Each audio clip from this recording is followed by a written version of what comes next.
Bonjour à tous, je vous souhaite la bienvenue dans ce tout premier épisode du podcast de la maison Amande et Lucette. Je vous accueille dans le premier cocon que nous avons réalisé avec ma mère, un cocon à Cabourg, dans lequel vous pouvez venir séjourner pour ralentir, vous déposer et vous avez la mer juste derrière à 150 mètres. Pour ce premier épisode, j'ai la joie d'accueillir Teresa Intreris. Bonjour Teresa. Bonjour Alexandra et merci beaucoup pour votre invitation. Avec plaisir. C'est Merci un d'être là. réel plaisir et un accomplissement pour moi d'être ici à côté de vous et dans ces jolis projets. Parce que c'est un grand projet qui, comme une fleur avec ses pétales, avec plein de pétales dedans.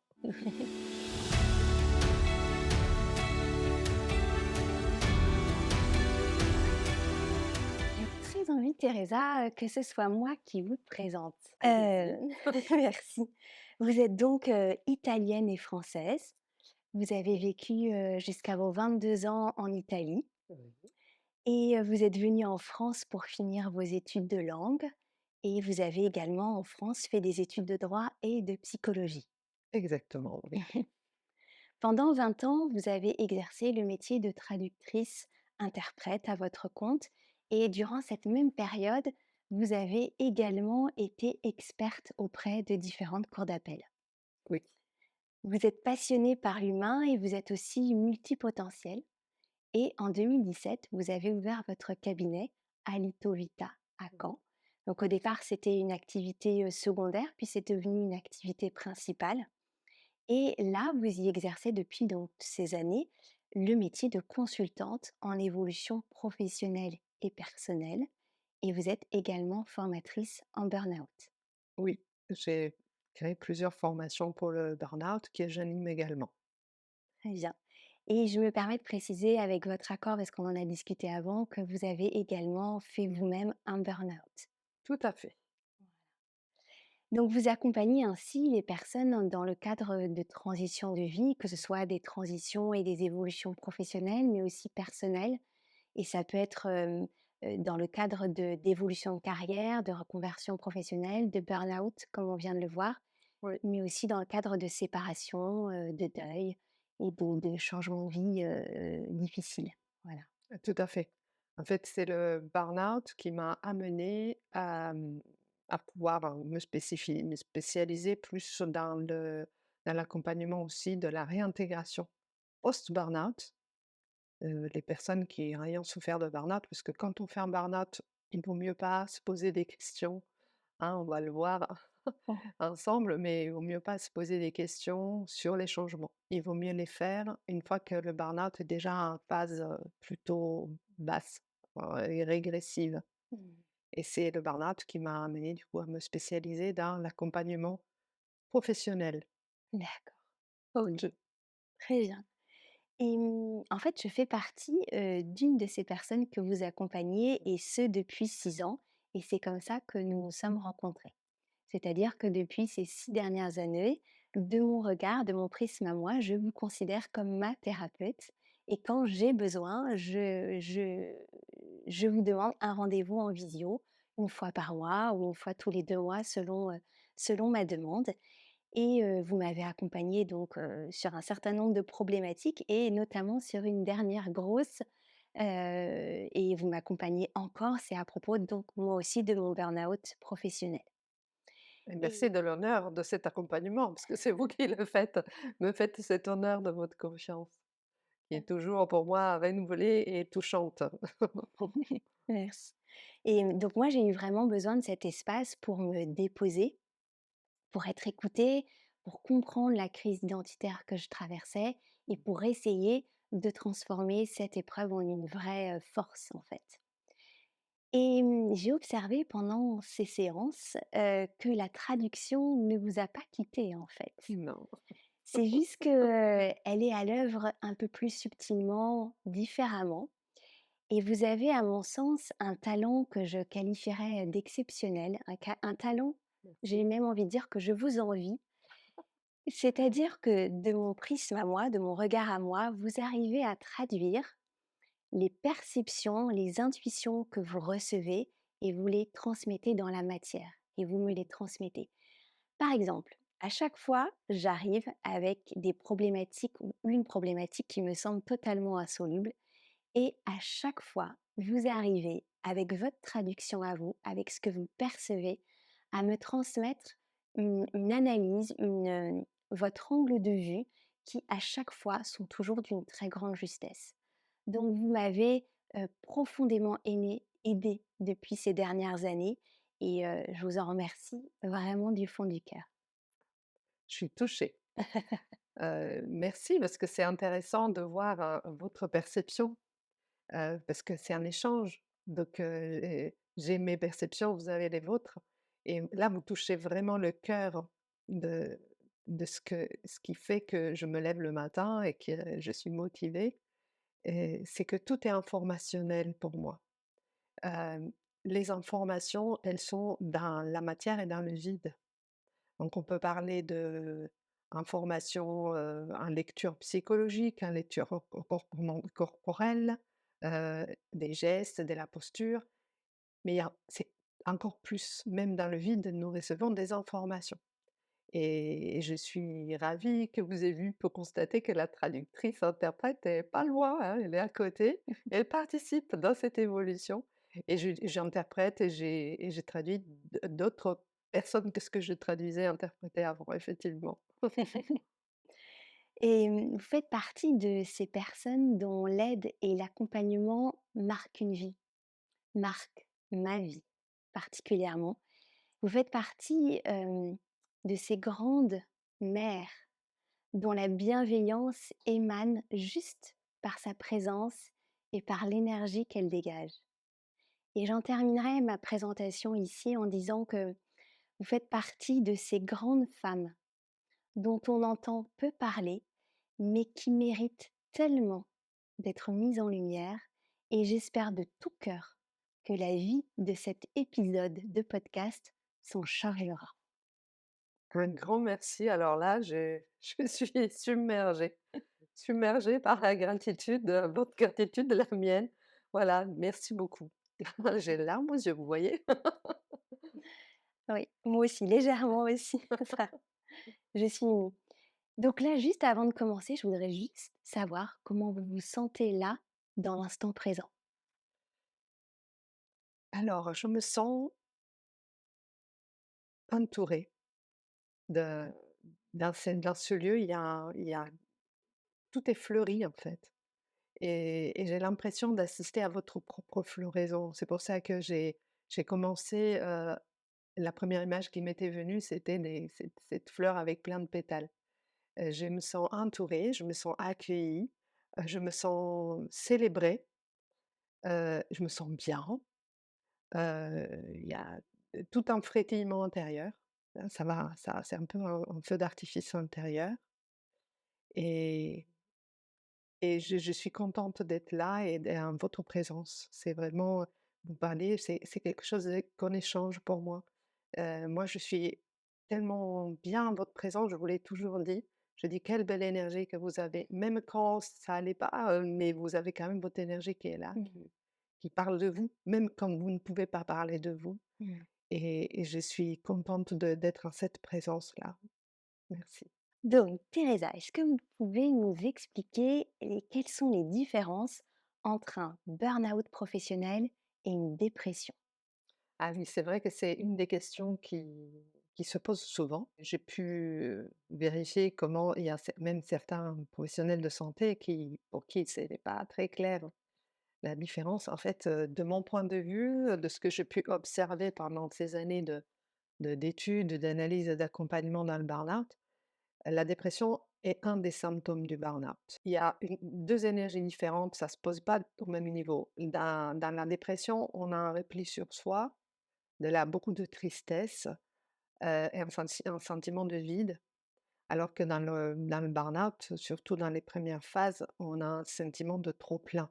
Autant dans la dépression au début, ben, il y a c'est un anédonie, cette perte d'intérêt, alors que dans le burn-out, avant l'effondrement, il y a, pléthore d'intérêt. Au contraire, on est sursollicité, on est surexcité. Donc déjà, il y a cette approche différente. À la limite, là où il y a plus de rassemblement, parce que c'est effectivement, c'est un des symptômes du burn-out, c'est après l'effondrement, après la phase d'effondrement, où là, il y a ce sentiment de perte d'intérêt, de se sentir vidé, qui est similaire, parce que du coup, on passe en phase dépressive. Mais le burn-out est déjà là. C'est la gravité du burn-out qui change. Et la caractéristique principale, pour moi, qui différencie la dépression et le burn-out, c'est au niveau du sommeil. Les 2 présentent des troubles de sommeil. En revanche, dans le burn-out, on a plutôt la difficulté à s'endormir, à lâcher, parce qu'on est tellement excité, ça fonctionne tellement dans notre tête, on voudrait continuer, on n'a jamais fini notre journée. Et que la dépression, on peut s'endormir facilement, mais en revanche, il y a plus de réveils nocturnes. On peut avoir des réveils nocturnes aussi, dans un burn-out. C'est pas les 2 ne sont pas extrêmement divisés, mais ce que j'ai pu constater, c'est les phases de sommeil qui ne sont pas les mêmes. Vous avez moins de N3, donc de sommeil, profond dans le burn-out et moins de phases REM, donc sommeil paradoxal dans la dépression. Alors nous savons que le sommeil paradoxal est réparateur au niveau aussi de l'état émotionnel, de l'organisation, de la motivation et que le N3 donc c'est le sommeil, profond. Pour ceux qui sont en burn-out, c'est là où il va avoir beaucoup plus d'incidence. C'est lui qui nous permet l'archivage, en fait, c'est comme si on pouvait, donc déjà réparateur pour la fatigue, mais aussi ça permet l'archivage des situations vécues dans la journée et c'est comme si notre cerveau était tout le temps en train de travailler quand on est en burn-out, même quand on dort. Donc c'est là pour moi que se situe la caractéristique principale, la différence principale entre les 2. OK, merci beaucoup. Ensuite, est-ce que vous pourriez, nous expliquer physiologiquement qu'est-ce qui se passe dans le corps d'une personne qui vit un burn-out? Quels sont les effets qu'on observe concrètement? Les effets dans le corps, imaginez que le corps a un équilibre intérieur. On appelle ça en médecine, allostasie. Donc c'est un équilibre entre les différentes hormones, différentes glandes, endocrines qui travaillent, qui nous donnent, mais c'est le moment de se réveiller, c'est le moment de s'endormir. Tout ça participe à ce que, c'est qu'on définit le cycle circadien. Circadien, ça vient du latin, circadium qui signifie presque 24 heures, presque une journée. Parce qu'effectivement, le cycle circadien de chacun, est particulier, ça nous est propre, mais la moyenne est autour de 24 heures. On le voit chez le petit enfant aussi. Quand on a un bébé, hein, vous vous souvenez, c'est pas très loin, quand on a un bébé, et le bébé commence à rentrer dans un cycle jour-nuit. C'est pas évident, hein, au début, il y a des enfants qui ont plus de mal que d'autres. Des fois, on dit: «Ils ont inversé le jour, la nuit» et donc c'est pareil pour les humains, c'est un équilibre que petit à petit, notre corps acquiert et que nous, ça nous permet de vivre, les différents cycles, de la journée. À quelle heure dormir, à quelle heure manger, à quelle heure, sortir, à quelle heure rentrer et cetera. Donc tout ça participe. Or, c'est le 1er, c'est McEwen qui a vu la charge allostatique. Qu'est-ce que c'est la charge allostatique? C'est le symptôme de burn-out, c'est-à-dire c'est qu'en fait, il y a des glandes endocrines qui vont travailler beaucoup plus, qui vont commencer à être en surexcitation, sursollicitation et ça va provoquer dans notre corps un déséquilibre déjà au niveau de tous les neurotransmetteurs qui vont être, qui vont être vraiment, sursollicités et pour certains, ils commenceront à être défaillants, donc un manque. C'est la sérotonine, la dopamine, le GABA, l'oxytocine, la dopamine, donc c'est tout ça en chute, en cascade, vont être tellement sursollicités, donc ils vont se perdre et on va être un manque de tout neurotransmetteur et c'est ça qui se produit dans le corps. Donc il va y avoir une surproduction de cortisol, hem, c'est pour ça aussi que je demande aux médecins avec qui je travaille et qui accompagnent aussi les personnes, leur médecin traitant par exemple, de faire des analyses pendant la première fois que je fais un petit bilan, pour voir si la personne est en burn-out ou pas, qui peut aider le médecin à établir un diagnostic, de savoir, quel est le taux de cortisol au matin. Ça, c'est aussi très indicateur. Tout ça, cette, charge allostatique va évidemment impacter le métabolisme. Donc il va y avoir un des premiers symptômes du burn-out, par exemple, c'est le fait de digestif. Il y a des problèmes de digestion. Il peut y avoir une perte de poids, il peut y avoir aussi une prise de poids. Ça dépend de comment notre corps gère le cortisol. Il peut y avoir aussi des problèmes au niveau de la glande thyroïde et si voilà, tout ça en cascade, hein, vous voyez, les autres glandes, l'hypophyse, l'hypothalamus, tout ça, c'est bien documenté aujourd'hui, on le sait grâce aux neurosciences. On peut aller vérifier tout ça et donc vous voyez comment l'équilibre, heu, de base métabolique du sommeil, état de sommeil-éveil, est impacté fortement dans l'état de burn-out et que les neurotransmetteurs ne peuvent plus faire leur travail. Donc il y a plus de motivation, donc pas de dopamine, plus de motivation, plus de sensation de bien-être. Donc ça peut être l'endorphine, ça peut être la sérotonine. La sérotonine, c'est celle qui se transforme en mélatonine et donc qui régit aussi le sommeil. Donc vous voyez, c'est vraiment, le corps participe en premier du burn-out et c'est grâce à ça aussi qu'on voit en fait, c'est le corps qui bloque le mental, qui lui empêche de dire: «C'est bon, là, tu peux plus rien faire, pas un pas de plus». C'est le mental qui est devenu tellement puissant qui se fait détrôner par le corps. D'accord, Ça OK. me passionne, tu vois? Ouais, très intéressant. Ah Ouais. oui, oui, je vois, je me dis: «Bah, calme-toi parce que là, tu pourrais parler des heures».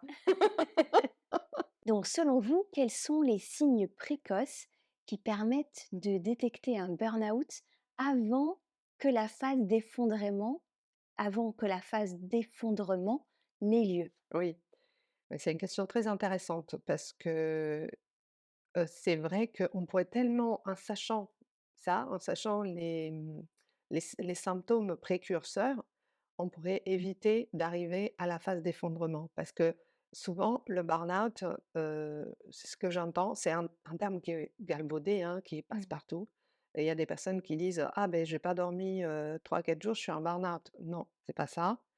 Burn-out, c'est souvent on le détecte à la phase d'effondrement, mais c'est déjà en phase 3 sur 4 en fait déjà, vous voyez? C'est déjà bien installé, donc ça fait déjà des années qu'il y a le burn-out et c'est là où c'est intéressant de faire de la prévention pour pouvoir reconnaître et ne pas arriver à l'effondrement, même si c'est difficile.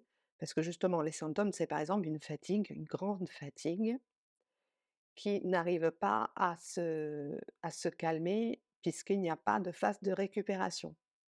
Comme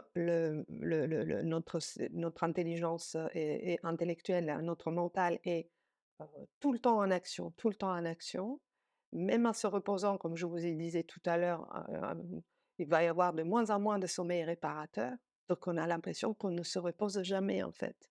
Donc ça, c'est déjà un des signes de le fait de ne pas pouvoir récupérer une fatigue qui est irrécupérable, qui ne permet pas d'être récupérée. Déjà, ça pourrait nous alerter. Il y a des maux de tête. Les personnes en burn-out se disent souvent qu'il y a des maux de tête à répétition, souvent le week-end, parce que justement, c'est la période de récupération qui ne peut pas être faite. Heu, il y a aussi des problèmes de digestion, comme je disais tout à l'heure, donc un métabolisme: «Ah mais je ne digère plus ceci, je ne digère plus cela», parce que le métabolisme commence à ralentir, ce qui fait que la digestion dure beaucoup plus longtemps qu'avant. Donc il y a certains aliments qui demandent plus de digestion, qui ne poussent qui du coup, bah, ils vont être, digérés, mais avec une plage horaire beaucoup plus importante. Une irritabilité, parce qu'on est focus vers une réussite. Il y a ce culte de la performance, hein, dans le burn-out et on est tellement focus sur, ça qu'il n'y a rien d'autre qui existe. Donc il y a un focus, c'est comme si on était presque dans l'obsessionnel. Et il y a beaucoup plus d'incidents qu'avant. Les personnes en burn-out le disent après: «Ah, mais en fait, j'étais en burn-out, mais je suis tombée des escaliers, j'ai cogné la voiture je ne sais plus combien de fois, mais je voyais plus la route, donc je faisais plus d'accidents de voiture, hein, d'incidents, je me suis brûlée plusieurs fois. En fait, toutes ces choses-là montrent qu'il y a comme un décalage qui se passe entre la présence de la personne et ce qui l'entoure. Vous voyez? C'est comme si vous étiez dans une voiture, vous êtes bien, donc vous pouvez regarder le paysage en conduisant et vous êtes en sécurité. En face de burn-out, vous êtes à 140, 200 à l'heure. Donc tout ce qui vous entoure est flou. Vous ne pouvez plus percevoir, il y a un détachement, vous perdez le lien, c'est le mot qui vous est tellement cher, Mmh. et vous perdez le lien avec tout ce qui vous entoure. La beauté de la nature, même savourer un plat, le goût, tout ça est décalé. Ouais, et le plaisir aussi, on perd tout plaisir Exactement. parce qu'on a juste une to do list à faire, mais il y en a tellement à faire qu'il y a plus de plaisir, en fait. Voilà, il y a plus le plaisir de l'action accomplie. Parce que c'est tout de suite, c'est l'autre, l'anticipation de l'action qui suit. On n'a pas complété notre liste, mais on va rajouter, hein, donc elle ne sera jamais terminée cette to-do list. On est focus dans la performance pour avoir de la dopamine. C'est ça qui est impressionnant, c'est qu'on va chercher quelque chose qu'on est en train de perdre. La motivation à travers la dopamine, vous voyez? Donc Teresa, quand vous recevez, une personne en burn-out, quelle est votre approche? Alors, ça dépend du stade. Si la personne vient à moi déjà parce qu'elle ne le sait pas, si elle est en burn-out, effectivement, je lui fais passer des tests. Heu, Jusqu'à maintenant, j'utilisais les tests qu'on peut trouver, mais je suis en train de réfléchir à la préparation de mon propre test et ensuite, bah, comme je vous ai dit tout à l'heure, je demande à son médecin traitant de de pouvoir lui faire passer des analyses pour diagnostiquer, du coup, résultat des analyses. Et ensuite, l'accompagnement, se fait, si on est déjà arrivé à l'effondrement parce que bon, je me réfère à ce que quand je parle des stades du burn-out, je me réfère à l'étude de Technologia de 2014 qui avait relevé 4 séquences dans le burn-out. Donc la phase de surengagement, la phase frénétique et l'effondrement, et après, bah, tout ce qui ensuit, le corps parle. Et donc, quand on est en phase, par exemple, avant l'effondrement, on va essayer de le verbal est possible encore, vous voyez? En phase post-effondrement, le verbal, il va être beaucoup plus délicat parce que la personne ne pourra plus se concentrer avec un temps précis. Elle va entendre un mot sur 2. Parce que voilà, pareil, et c'est comme si la les paroles de l'autre, donc mes paroles doivent arriver, doivent traverser comme un brouillard pour arriver à avoir une résonance. Donc là, mon accompagnement va plutôt être sur le manuel et l'écoute de la personne, la faire parler plutôt et aller vers la proposition d'activités manuelles. Vous voyez? Mmh. Retour à la nature, faire des promenades dans la nature, essayer de sentir le vent. C'est des choses de base, hein. Heu, Faire en sorte, par exemple, que la personne, fasse une seule tâche à la fois.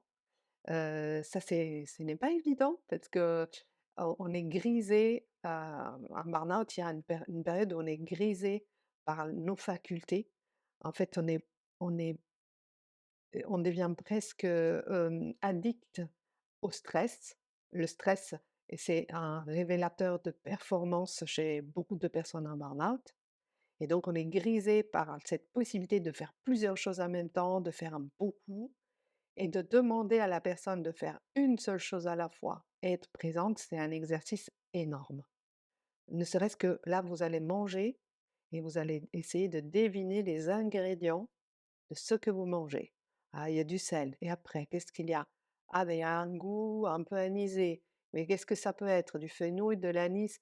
Vraiment retourner dans son corps, mais pas dans un corps douloureux, de douleur, mais dans un corps qui est, qui est capable de donner des signaux. Que ça serait-ce que par le plaisir, ou même non, ça, j'aime pas ce goût-là. Bon, comme je vous disais, faire des balades, la sensation de la chaleur sur la peau, mais on l'a perdue. Donc c'est la retrouver, retrouver des petites choses et après commencer par le côté manuel. Vous avez parlé de votre, de l'aspect couture dans votre projet, comment c'était important, Mmh. le nom même de votre projet, hein, qui vous renvoie à vos 2 grands-mères Mmh. qui vous ont appris la créativité à travers vraiment la manualité, hein, la psychomotricité. C'est ça qu'il faut agir en premier après l'effondrement et après le verbal. Mais c'est vrai que je préfère c'est pas moi qui va donner des rendez-vous, vous le Mmh. savez très bien, c'est la demande, c'est la Mmh. personne, c'est son rythme qui va être respecté. C'est elle qui va décider quand c'est le bon moment pour elle de pouvoir restituer quelque chose, de pouvoir interroger quelque chose, et me reporter, ces nouvelles sensations, ces nouvelles questions, les nouveaux questionnements. C'est vraiment reprendre des rendez-vous avec soi-même. De se voir Mmh. comment je suis dans ce parcours, à quel stade j'en suis et redevenir un peu un bébé, hein, Mmh. avec d'abord les sensations. Mmh. Calmer tout ce qui est le système nerveux, essayer de le calmer, le mettre au repos le plus possible. Mmh. C'est vrai que les rendez-vous avec vous, ce sont vraiment des rendez-vous avec soi-même. Vous venez de le dire, mais j'insiste, c'est vraiment un rendez-vous pour soi. Et mon approche est ce que j'ai choisi comme approche, c'est la maïeutique qui était, vraiment la démarche qu'avait choisie Socrate. Pour moi, c'est un homme très inspirant. Il faisait des fois des cours, hein, il donnait des cours en marchant. Ça vous parle? Ouais. Beh, parce que c'était pour lui, c'était pas un moment détaché du temps, c'est dans la vie même. L'apprentissage est dans la vie et quand vous regardez parce que pour moi la plus grande bibliothèque, beh, c'est la nature. Quand vous regardez comment le chaton apprend à chasser, c'est un jour. C'est pas la maman qui va lui expliquer comment il doit chasser. Et il voit faire une fois, 2 fois. La maman lui amène des souris à peu près amochées pour lui apprendre à chasser et après petit à petit, c'est lui qui va le faire, d'abord avec une feuille, avec une plume qui volette, avec une pelote de laine et petit à petit, il apprend à chasser. Et pour moi, le moment de l'apprentissage, le moment de la transmission, c'est quelque chose qui est de tout le temps.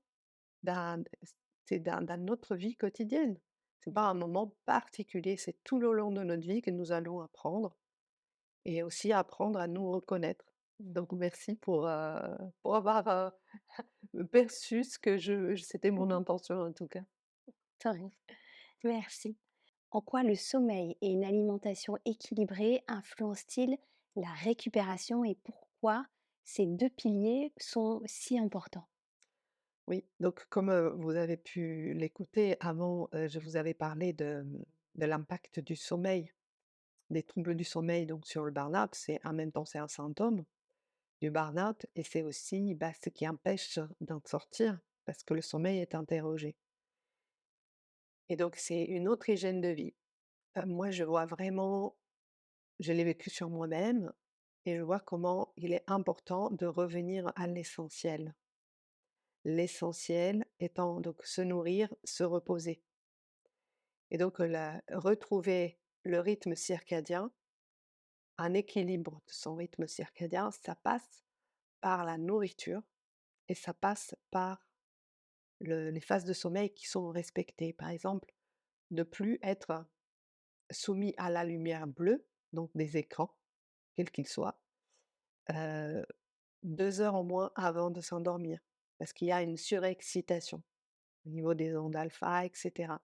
Il se passe des choses dans le cerveau quand nous regardons des écrans et nous avons pu observer qu'effectivement, heu, aller dans préparer des sas avant d'aller dans le sommeil, préparer son sommeil, ça va aider à la reprise de son cycle circadien, à l'équilibre.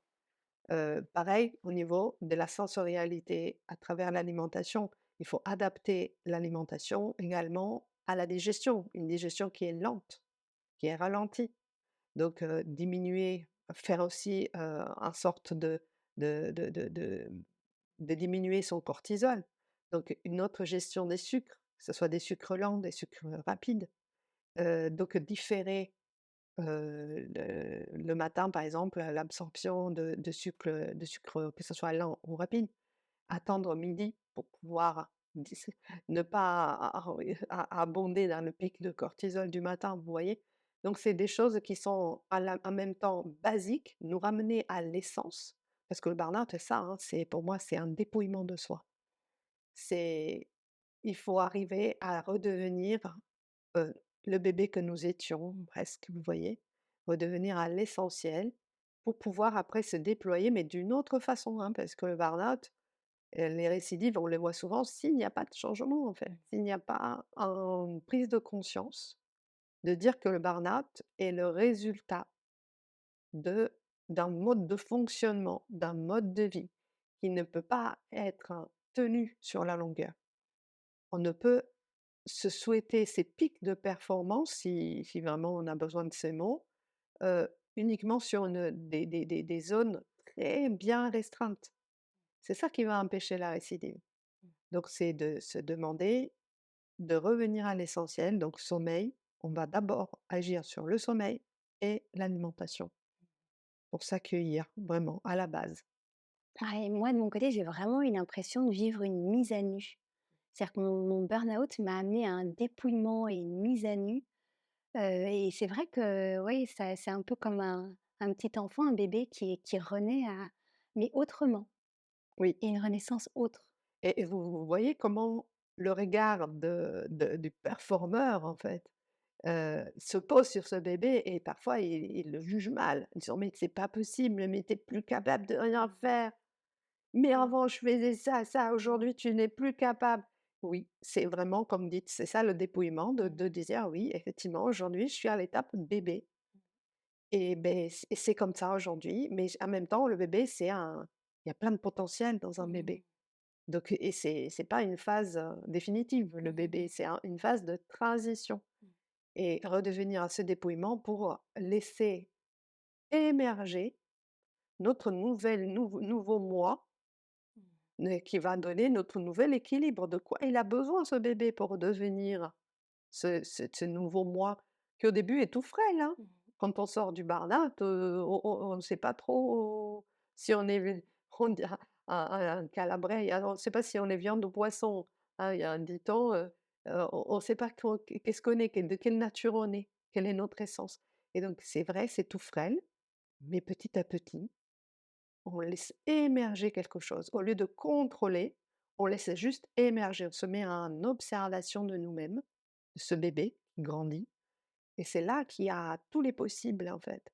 Et il y a des fois on renoue avec des rêves qu'on avait juste laissés de côté. On pensait pas être nous, on les avait reniés, non, non, non, c'est pas nous, pour se focaliser sur autre chose et en fait, on voit qu'il y a des petites reliances avec des parties de nous qui ont été laissées sur le bord de la route, dans le chemin de la vie. Ouais et puis moi, j'ai eu l'impression aussi de me déconditionner, Oui. de déconstruire toutes mes enfin pas toutes mes croyances, mais de déconstruire certains conditionnements que j'avais reçus dans mon éducation. Heu, Mais merci, c'est important ce que vous dites parce qu'il y a une dimension sociétale dans le burn-out. Il y a tellement, d'injonctions, heu: «Quoi, tu es parti à 18 heures, tu as pris ta demi-journée?» Et on a le droit d'être fatigué. En fait, on est dans des injonctions, si on les écoutait, les injonctions sociétales, on doit être dans le culte de la performance, toujours mieux, toujours plus, comme si la réussite, le progrès était uniquement une fuite en avant. Alors que on peut aussi, célébrer des moments de réussite, juste les célébrer, les savourer et c'est très bien. C'est de l'énergie qu'on va créer pour le prochain projet. Mais si on enchaîne les projets sans les savourer, est-ce que c'est vraiment la réussite? Et c'est là où la société a interrogé: «Qu'est-ce que mmh, c'est la réussite?» Vous voyez? mmh, Et la performance pour moi, ça ne vient c'est secondaire. C'est quand tout est aligné, quand nos 3 intelligences fonctionnent ensemble. Je fais référence à l'intelligence intellectuelle, l'intelligence émotionnelle et l'intelligence intuitive. Quand les 3 intelligences sont bien accordées entre elles, la performance découle. C'est pas un objectif pour moi la performance. C'est juste un état qui découle du fait que je suis bien. Quand je suis bien, tout découle. je suis performante. Vous voyez? Donc c'est ça, je pense, des conditionnements que vous avez peut-être sentis, c'est peut-être ça, hein, je l'interprète. C'est peut-être le fait que, bah, en fait, si la performance, au lieu de la mettre comme objectif, je la mets juste comme résultat Mmh.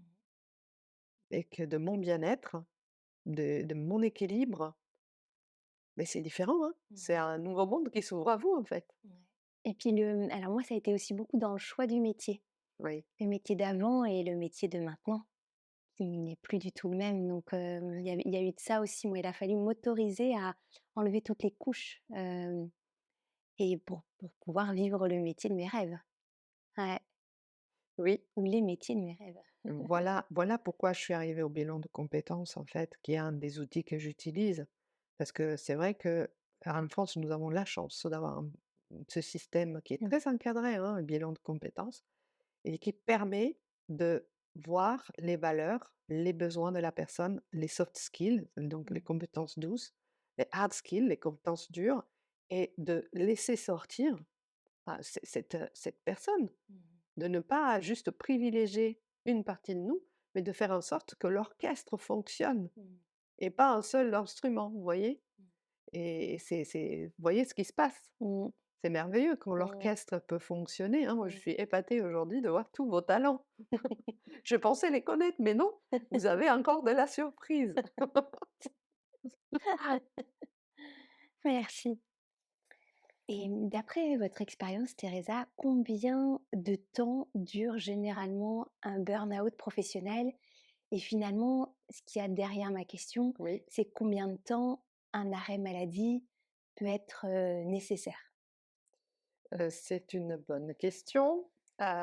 Aujourd'hui, on va dire la CPAM en France, donne un délai entre 30 et 90 jours d'arrêt pour un burn-out, qui est avant l'effondrement, on va dire, et qui est bien pris en charge. Voilà, c'est l'arrêt moyen, donc entre 30 et 90 jours, pour, la CPAM. Je Je précise juste, pardon, la CPM, c'est la Caisse qu'est-ce primaire d'assurance maladie, hein, la mmh, sécurité sociale. je Voilà. détestais les acronymes quand j'étais traductrice-interprète et là, je tombe dans le piège. Merci de le déjouer. Oui, donc effectivement, donc ça, c'est ce qu'on parle officiellement. Heu, un post-effondrement, pour moi, il faut partir sur 2 ans, mais vraiment, c'est important qu'il y ait 2 ans en continu parce qu'avec un changement à la clé, hein, parce que même 2 ans sans changement, le risque de récidive est très important. Alors quand je parle de changement, il n'y a pas forcément des changements comme le vôtre qui sont vraiment, des changements, comme vous avez dit, des renversements de situation. Il peut y avoir des aménagements au poste. Si le poste, il n'est pas, impactant dans le burn-out, en changeant son fonctionnement, on peut penser de revenir au même poste, mais il faut toujours quand même aménager. Mmh. Il faut en mettre en place des changements. Le burn-out appelle le changement. C'est vraiment Mmh. indispensable de comprendre ça. Et je vois comment des personnes que j'ai accompagnées et qui ont voulu revenir en activité professionnelle avant les 2 ans, il y a eu des récidives, hein, et elles-mêmes, elles ont compris, hein, mais ils ont dû passer par la récidive. Mmh. Elles étaient étonnées 2 ans, mais non, si je me repose bien, ça va aller. Et en fait, c'est le cas Mmh. qui s'est présenté à plusieurs reprises. D'accord. Donc, un post-effondrement, je dirais minimum 2 ans et avant l'effondrement, effectivement, quelque chose comme, minimum 3 mois, entre 3 mois et 9 mois quand même. D'accord. Oui, c'est important. Il faut vraiment, tout défaire, comme vous avez bien dit. Mmh. Il faut comprendre déjà d'où il a démarré le burn-out. Mmh. Parce qu'on ne l'a pas dit, mais il y a plusieurs types de burn-out.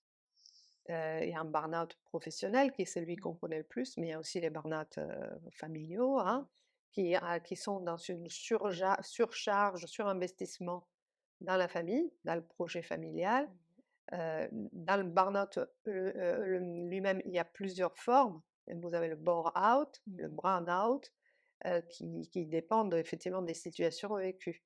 Est-ce que vous pouvez juste préciser ce qu'est le bore-out et le Burnout? Oui, donc bore-out, alors je suis désolée pour les anglicismes, Mmh. mais pour l'instant, l'Académie de médecine, n'a pas vraiment traduit les mots, médicaux utilisés qui sont, dans la nomenclature médicale.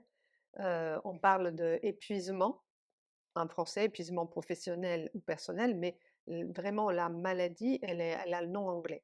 Donc, burn-out, comme le nom indique en anglais, c'est brûler de l'intérieur, hein. C'est vraiment, il y a, imaginez le pneu et il y a beaucoup de visuels que vous trouvez sur internet. Vous avez une moto qui reste à l'arrêt avec le pneu arrière qui Mmh. tourne à toute vitesse et qui après il y a une fumée, bah, c'est ça le burn-out. Et bore out, dedans, vous entendez le mot ennui, hein, s'ennuyer. Et donc, c'est des personnes, en fait, qui ne sont pas dans un poste qui est stimulant. Et donc, qui s'ennuient. Et donc, c'est par défaut, c'est quelqu'un qui a peur de faire des choses. Et donc, il ne va pas vivre sa propre vie. Mmh. Elle va vivre une vie en retrait parce qu'il y a d'autres blocages dus à des traumatismes sans doute. Et du coup, elle ne va pas s'autoriser à vivre ce qu'elle a à vivre. Et le burn-out, c'est là où il y a une impression de beaucoup plus de perte de sens. Mmh. Ce qu'on fait ne nous nourrit plus, n'apporte pas de valeur, ne fait pas vibrer nos valeurs, ne fait pas, ne nous consent pas de vivre de nos valeurs.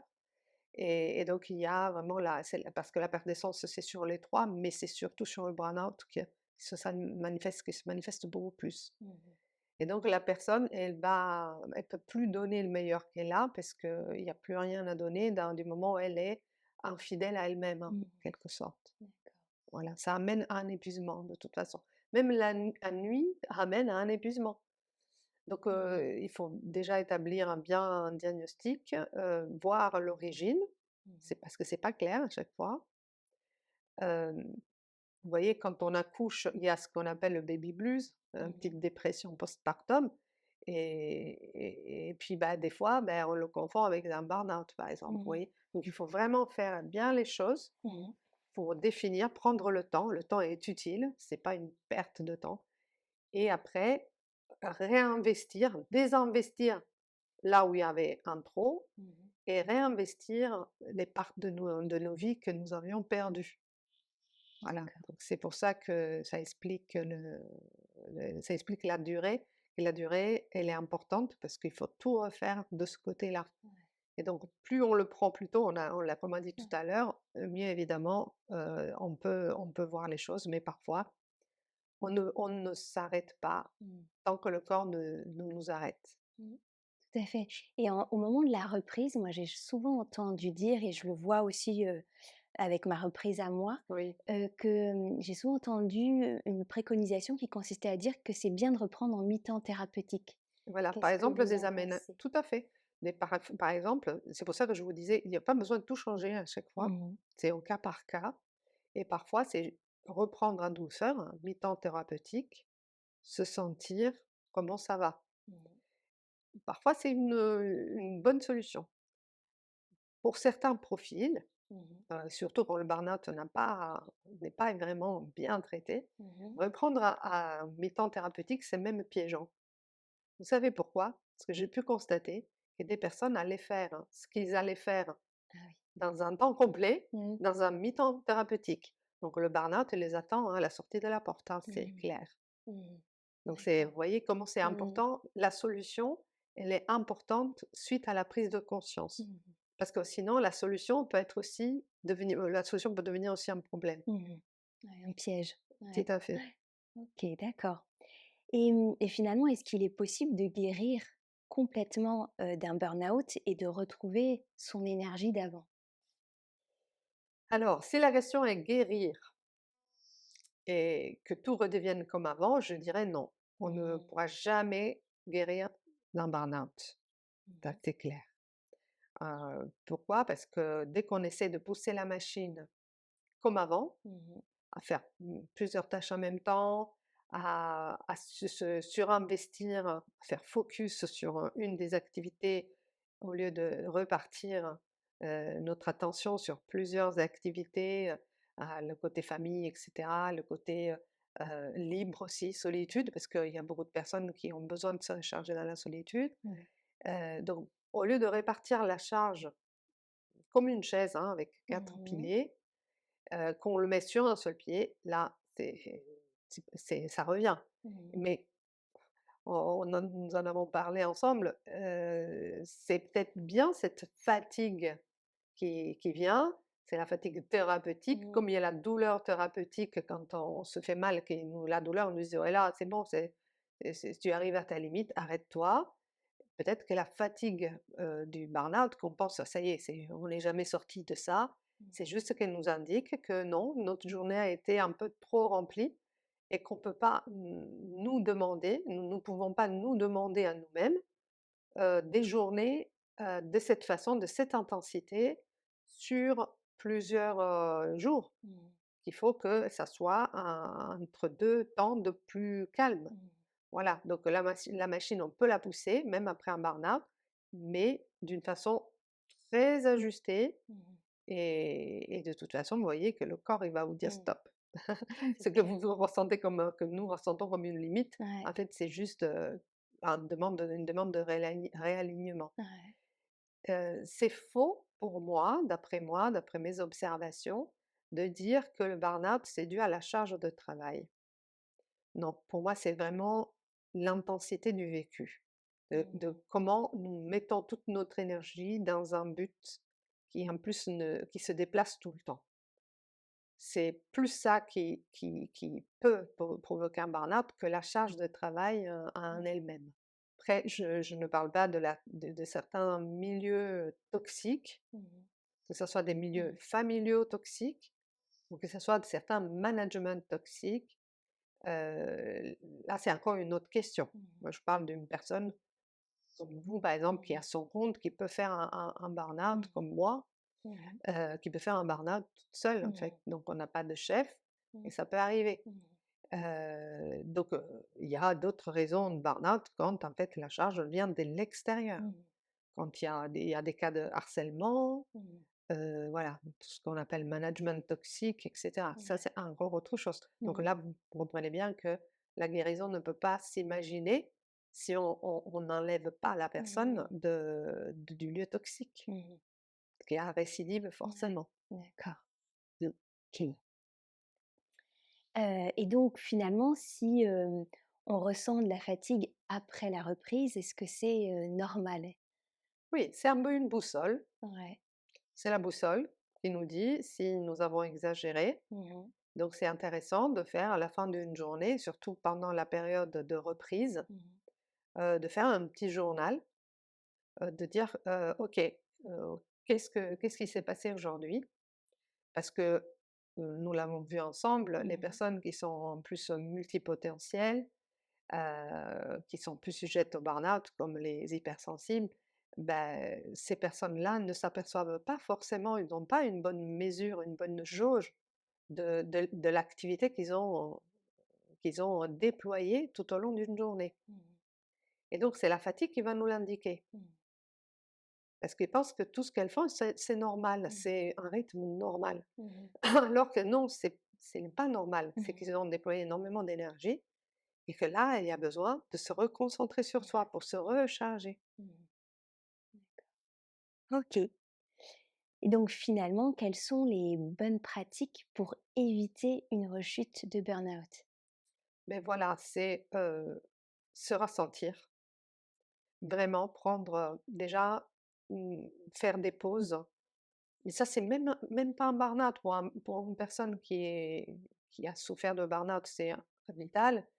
Mais même pour une bonne hygiène de vie, tous les 90 minutes, c'est bien de faire une pause. Alors quand je dis une pause, c'est une vraie pause. C'est aller regarder dehors, sentir et quand je vous dis ça, il y a des études incroyables qui nous ont montré, par exemple, que les fumeurs Mmh. étaient moins sujets dans une entreprise, étaient moins sujets Mmh. au burn-out et tout le monde s'est cassé la tête, disant: «Mais c'est la nicotine, qu'est-ce qui se passe? Pourquoi?» Et en fait, c'est juste parce que depuis la loi Evans, beh, les personnes fumeurs dans une entreprise sont autorisées à prendre des pauses et à sortir. Mmh. Ah, des fois, elles se plaignent, il fait froid, elles sont dehors. Des fois, ils ont des auvents, Mmh. mais ils sentent la pluie, ils sentent le froid Mmh. et ils font des vraies pauses. Alors qu'aujourd'hui, le terme pause, c'est presque interdit et en fait 90 minutes, une pause de 5 minutes, mais une vraie pause. Sortir, sentir, il pleut, Mmh. il fait quoi dehors? Il y a du soleil, il y a du vent. Ah, c'est le vent de l'ouest, de nord-est. Observer là, selon les saisons. Mmh. Mais il y a là, par exemple, nous avons la chance, en plus, en Normandie, nous pouvons nous régaler avec les couleurs qu'il y a Mmh. dehors. Les oiseaux, observer la nature, elle est tout le temps différente. Mmh. La mer, Mmh. la mer, c'est une respiration. Mmh. Nous sommes à côté de la mer, donc je peux en parler. C'est une respiration, Mmh. respirer en même temps que la mer. La méditation, en fait, il y a des personnes qui disent: «Je ne suis pas méditante, je ne peux pas méditer, je ne sais pas comment faire». Mais rien qu'observer la mer et respirer avec la mer, se laisser traverser par le souffle de la vie sans besoin de contrôler 5 minutes, c'est Mmh. déjà énorme. Donc c'est un premier conseil. Après, comme je disais tout à l'heure, repartir à la charge. Mmh. Faire des choses manuelles, Mmh. surtout pour les personnes qui, sont dans des bureaux, Mmh. devant leur ordi. Retrouver une manualité, mais pas comme une charge de plus, un rendez-vous de Mmh. plus à faire. «Ah, j'ai piscine, j'ai ça». Non, c'est un plaisir. Mmh. Retrouver le côté plaisir de faire les choses. Mmh. Mettre moins de choses, Mmh. mais les faire avec de la présence, en pleine présence. Mmh. Vous voyez? En fait, il y a besoin de recharger tout naturellement la sérotonine, Mmh. l'oxytocine. Ben, l'oxytocine, c'est le lien à l'autre, Mmh. le lien social, mais il Mmh. est hyper important dans le burn-out. Se retrouver avec des amis, des Mmh. personnes de confiance avec qui on peut rigoler et Mmh. là ça on va nourrir nos neurotransmetteurs, d'oxytocine. Mmh. Heu, la dopamine, c'est avoir un retour sur ce qu'on fait, Mmh. même si le retour, il vient de nous-mêmes. Mmh. Donc le soir, par exemple, se dire: «Mais j'ai fait ça, comment je me suis sentie quand j'ai fait ça? Mmh. Est-ce que je peux me féliciter?» Mmh. Et beh, là, on se donne de la dopamine. Mmh. Pareil, faire de l'activité physique donne aussi de la dopamine. Mmh. Donc c'est vraiment repartir notre charge d'intérêt, d'intensité, la délayer Mmh. pour que nous puissions être nourris de toutes les bonnes choses de la vie, Mmh. même les plus petites, Ouais. auxquelles des fois on passe à côté, en fait. Mmh. Ouais, et puis je peux en témoigner, moi, la créativité, ça a été, Ouais, un de mes piliers sur lequel, je me suis appuyée et pour, ça donne ce et résultat ça donne magnifique, hein. ouais, tout à fait. Tout le monde en bénéficie. Ouais, c'est gentil. Mais ouais, ça a été une vraie ressource pour moi, ouais, ouais, la Ouais. créativité.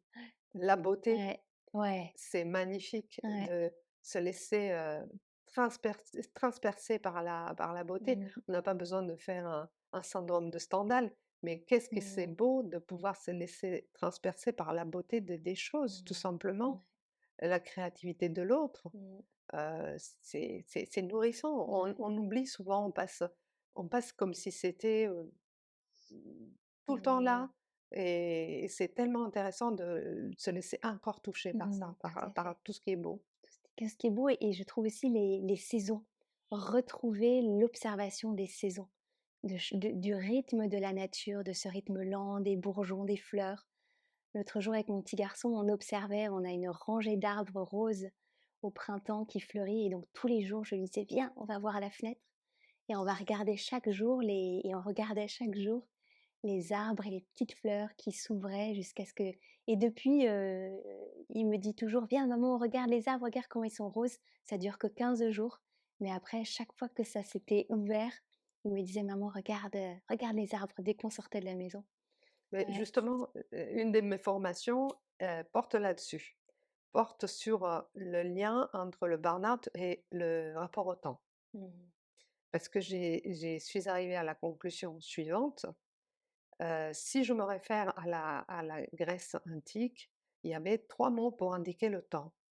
Mmh. L'aion, qui est le temps cyclique, le chronos, le temps Mmh. mesuré, et le chronos qui est, le temps juste, le temps opportun. Le Kairos. Kairos. Kairos, oui, j'ai dit Et chronos, Chronos. pardon, Ah c'était oui. bien le Oui, Kairos. Donc oui, transmettez cette explication parce que je l'adore. ouais, voilà, donc il y a les 3 temps, aion, je répète, chronos et kairos, le temps opportun.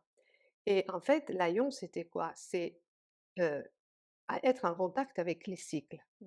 Et nous sommes nous-mêmes au milieu de plein de cycles. Vous avez cité le cycle des saisons. Mmh.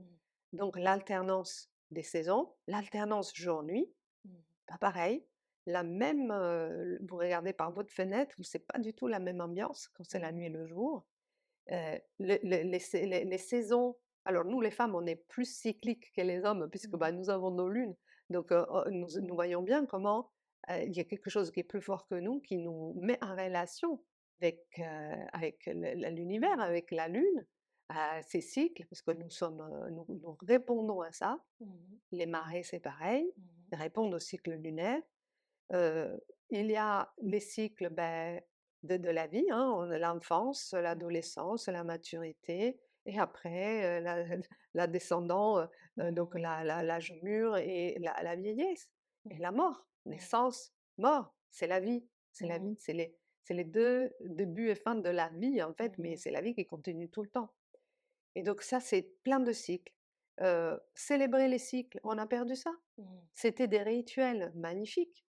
Vous voyez, les Celtes, heu, étaient vraiment très attachés à ça. Donc vous aviez, Beltane, vous avez Samhain qui a donné notre Halloween Mmh. et à chaque fois, on fêtait, on célébrait Mmh. un cycle de la vie Mmh. et on s'arrêtait à ça. Le Kairos qui est le temps opportun, qui est le temps où toutes les conditions sont réunies pour un changement d'état. Donc c'est ça qui va permettre, un changement, une évolution et c'est le temps de la nature. C'est que dès que vous regardez dehors, vous n'avez que ça. Hein, vous pouvez interviewer votre abricotier et il vous dira ça. Il vous dira que lui, bah, c'est pas forcément au mois d'avril qu'il va fleurir. Il peut fleurir même de fin mars, comme ça a été cette année chez moi, même mi-mars, parce que les conditions étaient réunies pour qu'il fleurisse. Et d'autres années, il va fleurir beaucoup plus tard, plutôt, début mai. Donc en fait, c'est pour nous apprendre et on le voit partout, que nous répondons à un temps, de justesse, de conditions réunies pour pouvoir changer au lieu de vouloir toujours forcer le changement. Là où je m'aperçois que nous sommes piégés, en fait, c'est dans la société actuelle, c'est d'être piégés dans le chronos, uniquement le temps mesuré. Et pour moi, ça me fait rire jaune, en quelque sorte, de voir que le temps qui était tant décrié chez les Grecs, donc le chronos qui était un temps qui n'était pas habité, qui était un temps uniquement mesuré, eh beh, c'est notre temps privilégié. Aujourd'hui, vous devez être là à telle heure, 9 heures. Même si à la limite vous auriez eu besoin de 10 minutes supplémentaires pour être pleinement là, eh beh, ce qu'on privilégie, ce qu'on appelle le respect, c'est d'être à l'heure. Alors que pour moi, le respect, c'est situe d'être pleinement là et c'est ce que je faisais quand j'étais professeure. En fait, s'il y avait des élèves qui étaient en retard, je leur dis: «Je préfère que tu t'arrêtes de me dire pourquoi tu es en retard, de te justifier, ça m'intéresse pas. Ce qui m'intéresse, c'est est-ce que tu es là maintenant? Vraiment? Prends des respirations, viens là et voilà». C'est ce qui m'intéressait et ce qui m'intéresse toujours d'être une pleine présence. Alors que je vois dans les entreprises où je me rends, des personnes qui sont là sans être là. Et oui, ils ont fait leurs 8 heures, peut-être même 9 heures, mais sur les 9 heures, combien de temps de présence réelle? Hein, on retourne sur la loi de Pareto. Combien de temps d'efficacité, de présence il peut y avoir? On est de l'ordre de 80-20 aujourd'hui. Mmh. Sur un temps de présence, on est à 20 de vraie présence Mmh. et 80 de on s'évade parce on ne peut Mmh. pas vivre sur le chronos et pour moi, le lien entre le burn-out et le chronos est évident, Mmh. évident. Notre rapport au temps n'est pas sain aujourd'hui.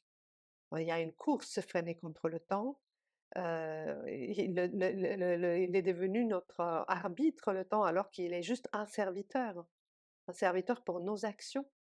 C'est le tapis rouge sur lequel nous déroulons nos actions. Et on lui donne une place qui n'est pas la bonne. Pour moi, Mmh. c'est effectivement, je tiens et j'ai créé cette formation justement pour aller rentrer dans un temps qui soit plus efficace, parce que plus respectueux. Mmh. Bon, je prends le problème à l'envers, hein, de ce Mmh. qu'on aurait tendance à faire. Mmh. Voilà, donc on est parti, on est Ouais. très loin, je crois. On était sur les bonnes pratiques pour éviter une rechute Voilà et donc du burn-out. effectivement, avoir aussi, cette ré revenir dans une relation au temps qui Mmh. soit beaucoup plus Saine. saine, Mmh. un retour au kairos, si le Mmh. titre d'un film, Ouais, le temps juste. c'est ça. Ouais, Ouais, revenir ouais. à ça, c'est J'aime important. beaucoup le temps juste. Ouais. Ouais. Merci et puis, moi ce qu'on observe, c'est que donc certaines personnes sont hypersensibles, Oui. dont je fais partie. Est-ce Mmh, que vous pouvez nous expliquer le lien entre l'hypersensibilité et le burn-out? oui. Donc la progression a été la suivante pour moi, c'est que donc je me suis intéressée aux personnes en burn-out, il y a déjà une décennie et finalement je me suis aperçue que, le taux de, neuroatypie dans le burn-out était très élevé et je me dis: «Mais quel est le lien?» Est-ce que vous pouvez nous expliquer ce que sont les Les neuroatypiques? neuroatypiques alors les neuroatypiques sont des personnes qui ont un fonctionnement, différent par rapport à la moyenne. Donc, elles fonctionnent sur d'autres critères. La logique, elle n'est pas la même chez ces personnes neuroatypiques. Les fonctionnements, sont pas les mêmes. Aujourd'hui, il y a beaucoup de mots à la mode, dans les neuroatypiques comme les HPI, hein, haut potentiel intellectuel, les HPE, haut potentiel émotionnel, c'est des mots qui reviennent, mais ça a toujours existé. Avant, on appelait ça aussi, la douance, parce qu'il Mmh. y a aussi certaines personnes du spectre autistique, comme les Asperger qui sont, on va Mmh. dire les spectres autistiques le plus normal, hein, et Mmh. plus vers la norme, hem, même s'ils sont excellents, et tout ça, ça fait partie donc des fonctionnements différents. Mmh.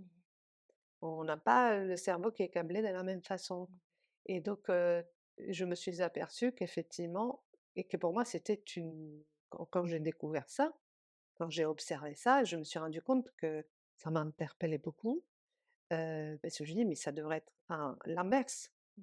Ils ont des facilités cérébrales, des facilités de pouvoir travailler, plusieurs dossiers en même temps, par exemple. Vous Mmh. voyez? C'est comme, il y a quelqu'un qui me faisait rire, qui m'a dit: «Ah mais en fait, vous êtes en train de m'expliquer que j'ai 2 disques durs qui me permettent de travailler en même temps» et oui, c'est un peu ça, en fait et comment ça se fait que, bah, ils tombent plus souvent en burn-out et donc j'ai découvert certaines choses et je pense que je suis pas au bout de mes découvertes et c'est bien parce que je suis curieuse. C'est déjà, il y a une observation, c'est que normalement les personnes qui sont hypersensibles ont, donc ils sont aussi neuroatypiques la plupart du temps, ont une carence de dopamine à la naissance. Or imaginez que, la dopamine en fait, on a besoin de reconnaissance. Donc pour se sentir aimé, on a besoin qu'on nous dise: «C'est bien ce que tu as fait. Ah, mais quel est joli ta ton château de sable, il était tellement joli ton château de sable. Ah, mais j'aime bien ta robe, mais j'ai» voilà, ils ont besoin de reconnaissance de ce qu'ils ont fait dans dans toutes les objectifs atteints, ils ont besoin XXL. Ce besoin est énorme, dès la naissance et en plus de ça, ils se sont adaptés suradapté à un monde qui est pas fait pour les neurotypiques, on est Mmh. d'accord, hein? Mmh. C'est un monde c'est comme, c'est pas fait non plus pour les gauchers, hein. Je Mmh. parlais avec des personnes gauchères, je me disais: «Mais à chaque fois que je vais couper quelque chose avec des ciseaux, ah beh, c'est pas bien pour moi, il faut que je change de main, mais c'est pas ma main habile». Donc on a créé un monde sur des stéréotypes, Mmh. comme c'est pareil aussi par rapport au rythme de travail, de commencer à entre 8 heures et 9 heures. Qui a décidé ça? Mmh. Il y a des personnes qui se réveillent à 9 heures et qui sont Mmh. performantes à partir de 10-11 heures. Mmh. Chacun a son cycle circadien. Mais on s'est dit qu'il faut que tout le monde soit pareil, tout le monde se réveille pareil, qu'il aille Mmh. dormir de la même façon. Donc on a créé un monde de stéréotypes Mmh. et donc pour pouvoir se conformer, s'adapter à ce monde de stéréotypes, la personne hypersensible va employer beaucoup plus d'énergie Mmh.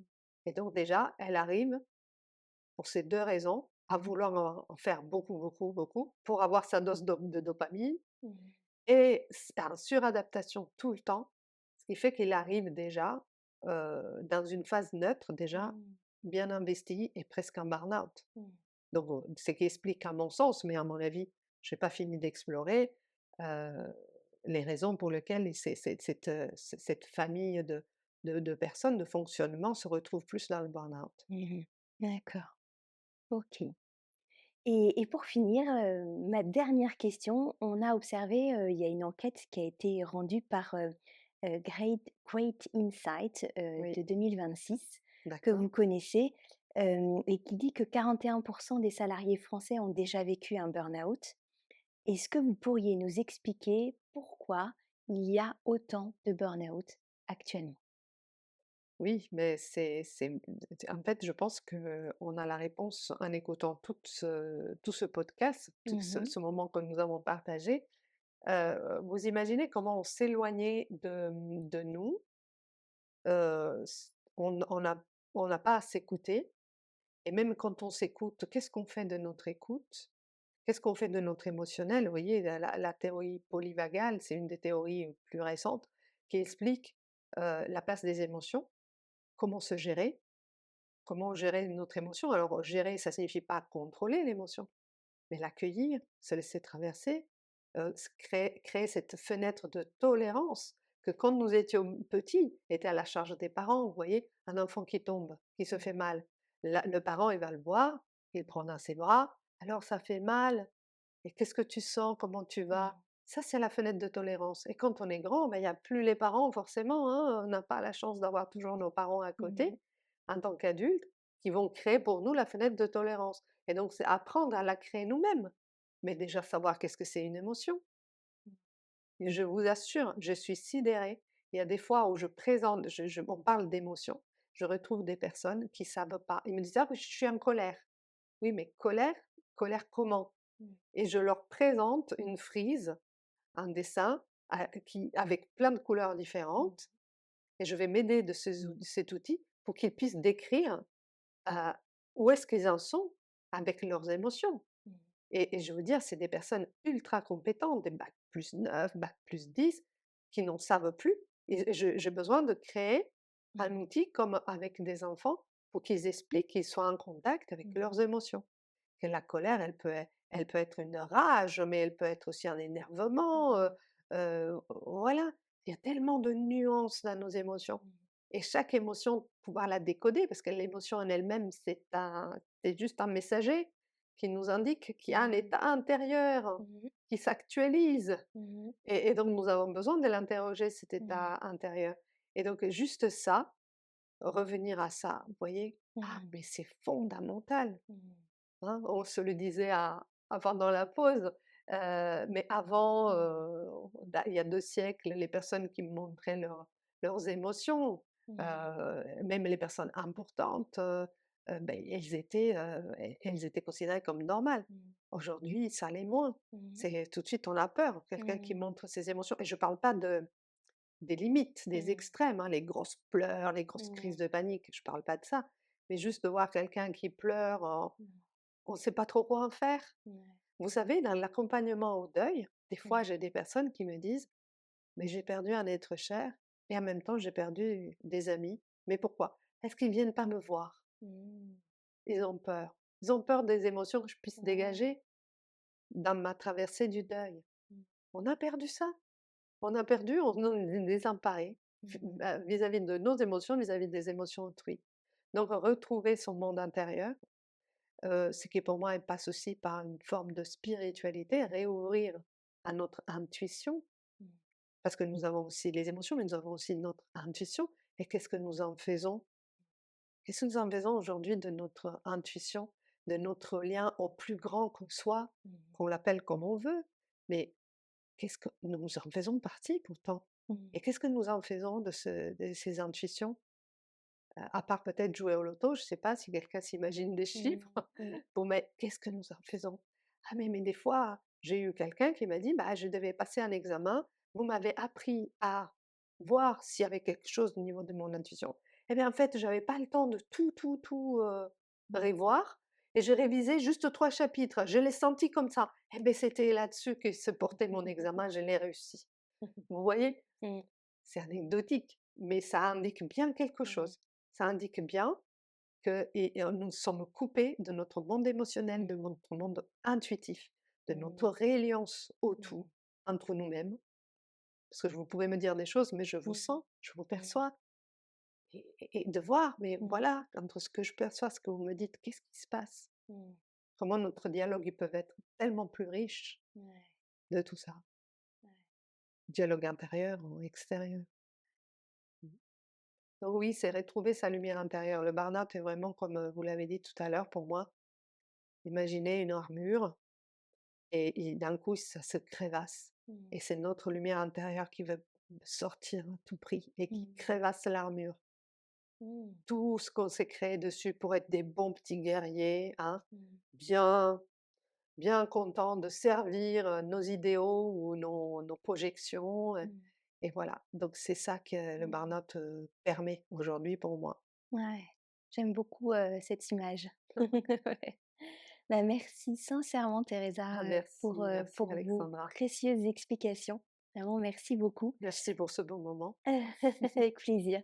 Donc pour retrouver, Teresa Intreri, vous avez 3 solutions possibles sur son site internet, www.alitovita.com, également sur LinkedIn, Teresa Intreri, et enfin par email à l'adresse suivante teresa@alitovita.com. Pour retrouver mon univers à moi, donc ça peut être, cette maison pour pouvoir y séjourner, pour retrouver, les séances individuelles de coaching que je propose et également les formations, que j'ai créées, sur le burn-out professionnel. Tout est regroupé sur le même site, très simplement, www.maisonamandelucette.com. Mmh. Merci vraiment de nous avoir suivis. À très bientôt pour un prochain épisode et surtout, je vous embrasse. Au revoir.